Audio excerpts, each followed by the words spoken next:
Hey man, what's up? Good, good. So, what are you doing exactly?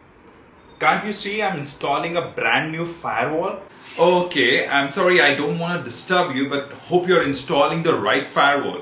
What do you mean? Firewalls are just firewalls. All are same with different brand name, right? Oh no. Let me tell you exactly.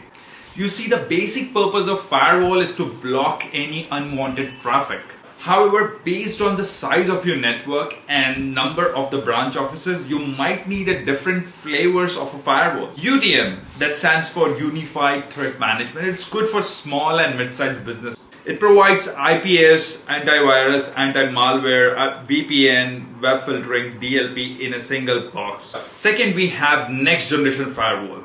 It's good for large enterprises with hundreds of and even thousands of branch offices globally. Palo Alto, Checkpoint, Fortinet, and Cisco are the leaders in this space. Thanks, bro. I wasn't knowing this. Now tell me one thing. What should I tell my boss? Tell him to subscribe Cyber with Rajneesh.